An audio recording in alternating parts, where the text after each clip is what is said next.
sou o Mário, hobbyista em som vintage. Criei esse canal para mostrar curiosidades sobre esse assunto. Se você gosta de som vintage, inscreva-se nesse canal e assista vários vídeos já publicados e os vídeos semanais.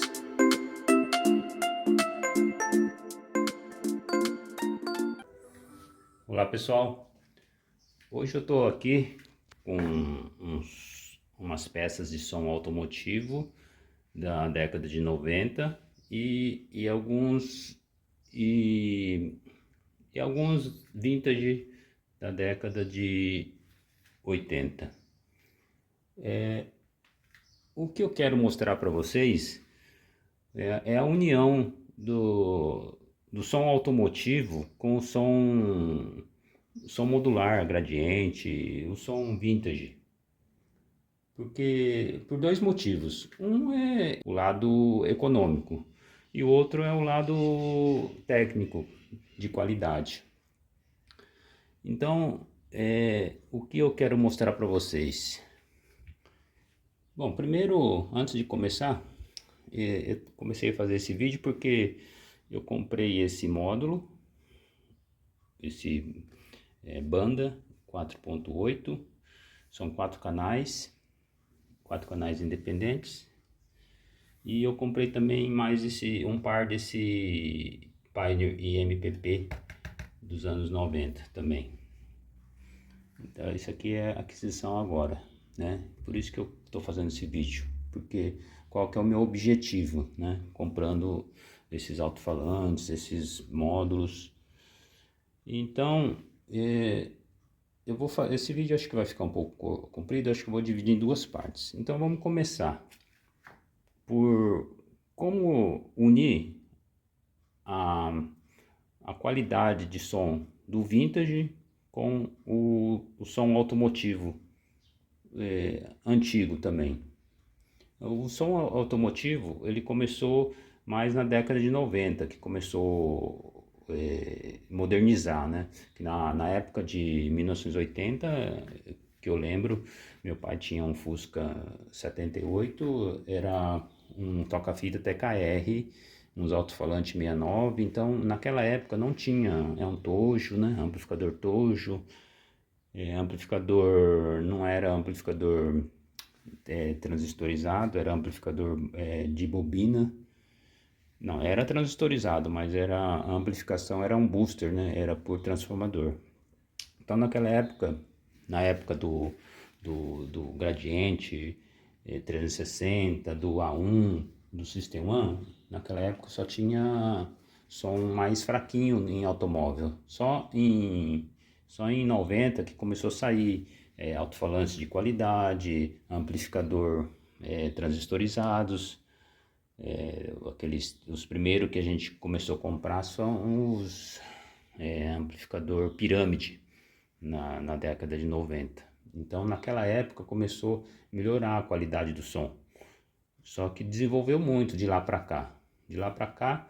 Naquela época o grave era subgrave, né? Que era esses Pioneer macio, esses alto-falantes macios.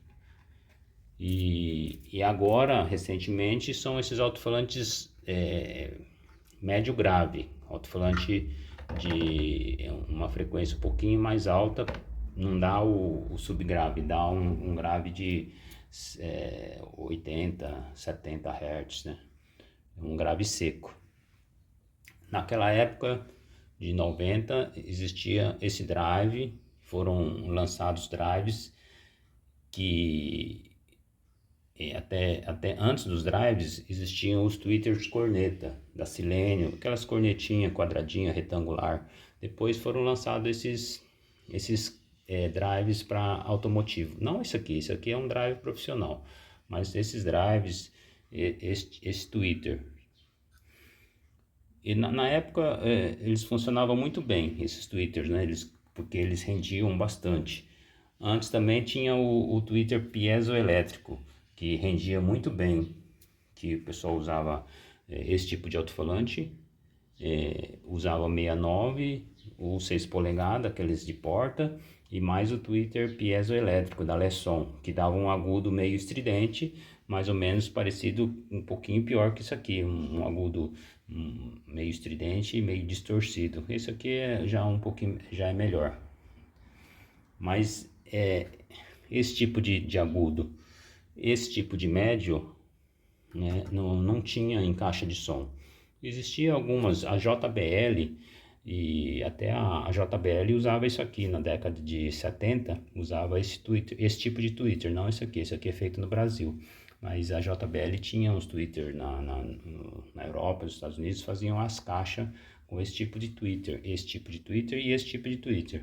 Então, o pessoal que fala que esse tipo de tweeter, esse aqui não serve para som caseiro, eu acho que não serve porque não está adaptado aos alto-falantes que as caixas antigas tinham, né? Porque a JBL, que é uma marca respeitada, elas usavam esse tweeter e esse tweeter nas caixas de som. E usava também drive na caixa de som, na década de 70. Então, quer dizer, tem jeito de colocar os drives e os tweeters super tweeter em caixa vintage, porque já foram fabricados em 1970. No Brasil só saiu a caixa da FAR, né, com esse tweeter. Até eu já tive umas caixas FAR e eles realmente eles rendem bastante, mas a caixa FAR, eu não posso falar que é igual ao JBL, né? Ela é uma cópia, então eu não sei, eu nunca tive uma JBL. Eu sei que a FAR ela dá um agudo meio estridente, não gostei muito não. Para quem gosta de agudo estridente é bom, mas eu não gostei, não é uma caixa com som suave.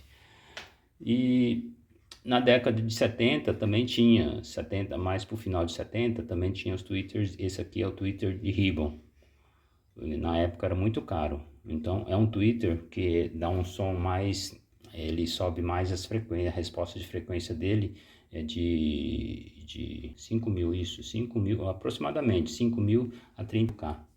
E tem os tweeters de papel que responde depende do Twitter, até 20.000.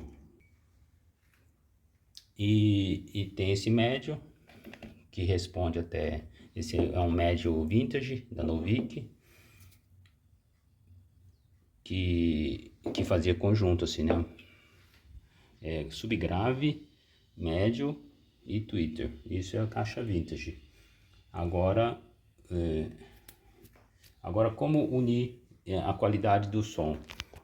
Eu comprei todos esses falantes, esses tweeters, eu comprei esse divisor porque eu tenho um projeto futuro para eu montar uma caixa de som juntando as duas tecnologias, a tecnologia automotiva e a tecnologia vintage e a tecnologia moderna, né, de som caseiro. A moderna seria o tweeter ribbon, apesar de falar que é moderno, mas na década de 70 já existia o ribbon, só que era bem mais caro. Então o que eu vou fazer?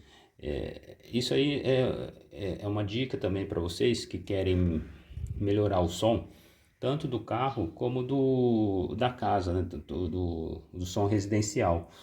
Então a caixa de som, para ter o melhor, durante todo esse tempo que eu mexi com som, que eu mexo com som desde os 13 anos, né?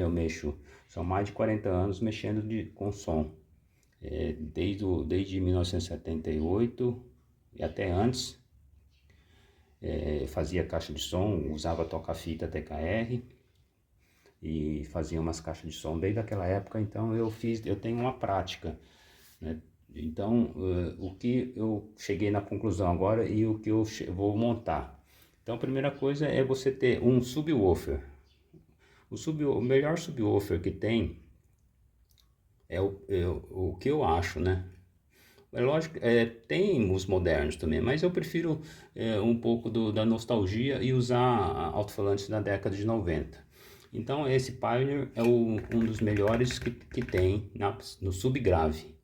Ele vai dar aquele subgrave, o grave bem baixo, né? De 20 Hz Eu vou usar ele no 20 Hz até uns 60 Hz, só subgrave mesmo. A partir dos 60, 70 vai entrar o médio grave, que é esse aqui. Pode ser esse aqui é de 12 polegadas, mas o tamanho aqui não importa, viu? É que aqui eu tá meio misturado, mas tipo, para acompanhar esse alto-falante aqui, que vai ser subgrave, pode usar um de 8 polegadas médio grave, que vai responder de 70 Hz a 70 Hz a 1 kHz, 70 a 1, aproximadamente 70 a 1. A partir de 1 kHz vai ser usado um drive de médio. Pode ser usado esse tipo de médio, mas tem que ser modificado, como eu usei lá naquela caixa, na caixa azul de linha de transmissão. Essa daqui é que eu vou mostrar para vocês. Esse aqui é um drive que foi modificado para não dar muito o médio estridente, e tem um resultado. Eu gostei desse resultado. Aqui aí, ó, aqui é o médio grave de 8 polegadas da Snake. Aqui embaixo tem o subgrave da Pioneer de 10 polegadas interno com linha de transmissão. Então, esse drive, se for esse daqui, com aquela modificação, vai funcionar até 8.000 Hz. E a partir de 8.000 Hz, aí vai entrar o tweeter. O tweeter que eu colocaria é o tweeter de ribbon, né? Porque ele vai subir mais, ele responde até 30, 40.000 Hz. Só que a gente não escuta, mas ele responde, então quer dizer, ele vai responder uns agudos bem alto. E assim, é lógico, no meio até pode colocar um tweeter para responder tipo de 8.000 a 8 a 15.000, e colocar esse para responder de 15 para cima, porque esses tweeters de ribbon são muito fraquinhos, então tem que cortar muito para deixar sair só uma frequência bem alta, bem baixinho, só para complemento. O agudo mesmo vai sair nesse aqui e nesse aqui, nos drives, né?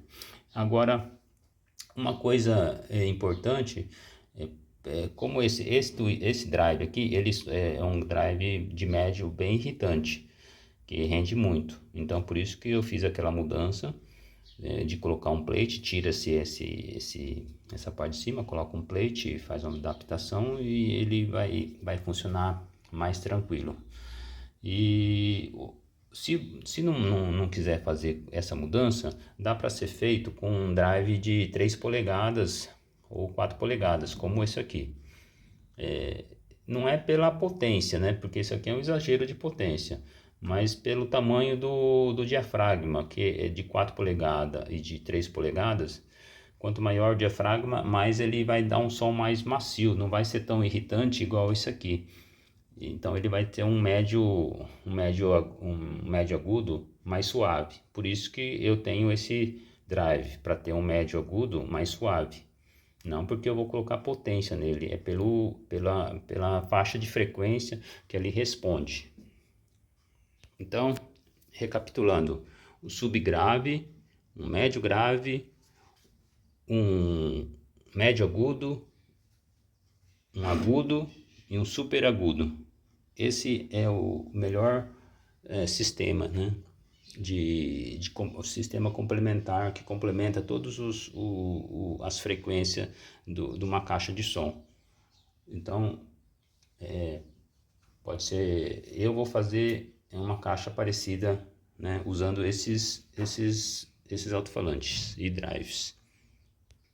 Se quiser diminuir um pouco, né, a quantidade, pode ser tirado esses dois aqui e colocar o tweeter Snake, né, que é diafragma de alumínio. eu acho que ele rende, ele é o Snake, eu acho que é um pouco melhor que o Selenium. Que o Selenium é de, o reparo é fenólico e esse é o reparo de alumínio. Então, outra maneira então é subgrave, médio grave, médio agudo e agudo. Aí seria 4 canais. Agora, como que vai precisar um divisor de frequência. Divisor de frequência é uma coisa complicada, que tudo depende do alto-falante e os drive que escolher. Mas no caso aqui, quem quiser fazer um som sem divisor de frequência, dá para fazer. E vai ter um resultado até que razoável. Porque esse alto-falante, ele não responde a alta frequência. Ele não vai atrapalhar tanto o médio grave. Que um exemplo, a curva de frequência é aqui, né? Começa nesse alto-falante aqui é de 20 Hz, vem até aqui 20 kHz. Esse aqui seria o tweeter aqui 20 kHz. E esse aqui é o mais alto, né? 25. Vou colocar assim. Então, então a frequência começa no 20, ele vai até esse alto-falante que responde responde bem até uns 70, 80 Hz, 100 Hz. E esse alto-falante começa a responder bem a partir dos 70, 80. Então, quer dizer, ele já vai ter o corte natural próprio do alto-falante. E esse alto-falante aqui, ele responde até 1 kHz. Então, quer dizer, não vai precisar, não que não vai precisar, precisa, mas o próprio alto-falante ele já responde essa frequência de até 1 kHz ou um pouco menos. Aí depois entrando um drive grande de 3 polegadas, eu gosto de 4 polegadas, mas como 4 polegadas é muito caro, né, pode experimentar um de 3 polegadas, que é um pouco mais barato. Aí o de 3 polegadas vai entrar a partir de 1 kHz. 1 kHz ele vai responder até 5.000, 8, 10 mil. Aí, nesse daqui tem que colocar tipo um capacitor lá de 50 microfarad, né? Um capacitor forte, né? Aí esse aqui precisa ter, senão não dá problema. E o tweeter coloca-se 2 capacitor de 2,2, tipo esse aqui, ó. Coloca dois capacitor em série.